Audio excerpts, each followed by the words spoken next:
यदि हम लोग ध्यान से देखें तो जैसी परिस्थितियां महात्मा गांधी के इस भारत भूमि पर आने के समय में थी, उन परिस्थितियों में और आज के समय में बहुत ज्यादा अंतर नहीं आया है।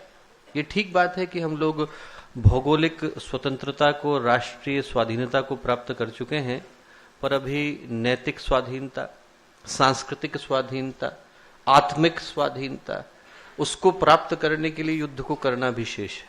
उसको प्राप्त करने के लिए और व्यक्ति के मन को बदलने के लिए, व्यक्ति के चिंतन, व्यक्ति के विचार, व्यक्ति के दृष्टिकोण को बदलने के लिए, जिसके विषय में परम पूज्य गुरुदेव ने अपने जीवन के एक एक क्षण में हम लोगों को बताया, उस युद्ध को करना विशेष है। सही से देखें तो आज की जो परिस्थितियां हैं वो लगभग वैसी ही हैं जैसे देवासुर संग्राम के समय में थी।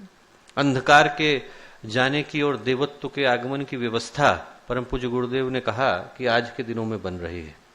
और आज सही पूछा जाए तो उन सारे समयों की तुलना में परिस्थितियां और भी ज्यादा भयावह, और भी ज्यादा भीषण, और भी ज्यादा चुनौतीपूर्ण हैं जितनी कभी महाभारत या रामायण के काल में हुआ करती थी। महाभारत में एक कहानी आती है कि जब महाभारत का अंत होने वाला था, लगभग ये तय हो चुका था कि कौरवों की पराजय हो जाएगी और पांडवों को राज्य मिलेगा, तो एक दिन, अंतिम दिन, भगवान कृष्ण शरशैया पर लेटे भीष्म पितामह से मिलने के लिए आए। तो भीष्म पितामह लेटे हुए थे, उनने भगवान कृष्ण को प्रणाम किया और उस समय की जो परिस्थितियां थी वो बड़ी दारुण थी। अनेकों के घर उजड़ गए थे, कईयों के घर में विलाप चल रहा था, लोग रो रहे थे, परेशान थे, किसी का पुत्र गया था, किसी के गुरु गए थे, किसी का भाई गया था। इन परिस्थितियों को देखकर भीष्म पितामह ने भगवान कृष्ण से कहा कि कृष्ण एक बात बताओ, आपने जो किया वो सही किया, उसके न्यायोचित होने पर मैं उंगली नहीं उठाता, पर आप तो वही कृष्ण है ना। उनने कहा आप वही हैं जो त्रेता में भगवान राम बन करके आए थे। फिर बोले द्वापर के कृष्ण को गलत नीतियां क्यों अपनानी पड़ी? भगवान कृष्ण ने कहा कौन सी नीतियां? बोले ठीक बात है कि आपने धर्म की स्थापना करी, पर जिस तरह से झूठ बोलकर जयद्रथ का वध हुआ, जिस तरह से झूठ बोलकर द्रोणाचार्य का वध हुआ, और बोले जिस तरह से निहत्थे कर्ण को मारा गया, क्या वो सही था? उनने भगवान कृष्ण से पूछा कि क्या इसके माध्यम से हम समाज को गलत सोच नहीं दे रहे हैं? भगवान कृष्ण बोले कि आपका प्रश्न उचित है, पर आपको जानने की आवश्यकता है पितामह कि सही और गलत की जो परिभाषाएं हैं वो समय समय के अनुसार बदल जाती हैं। बोले जब मैं राम बनकर के आया था तो मेरे हिस्से में रावण आया था, और रावण खलनायक होने के बावजूद भयंकर शिव भक्त था, वेदों का ज्ञाता था। ठीक है कि सीता का अपहरण करके लाया, पर उसने उनको अंगुली नहीं लगाई थी।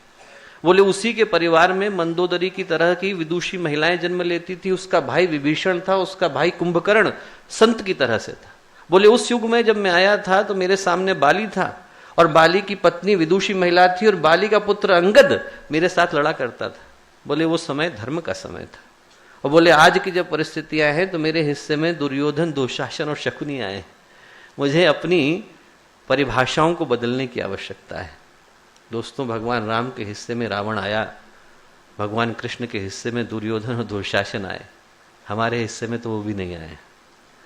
हमारे हिस्से में तो और भी ज्यादा विकराल परिस्थितियां हैं, और इन परिस्थितियों से जूझने के लिए जब युद्ध बाहर के कुरुक्षेत्र में नहीं लड़ा जा रहा, आदमी के मन में लड़ा जा रहा है, तो आदमी को माँ गायत्री की ऊर्जा का एक सशक्त प्रहार करने की आवश्यकता है।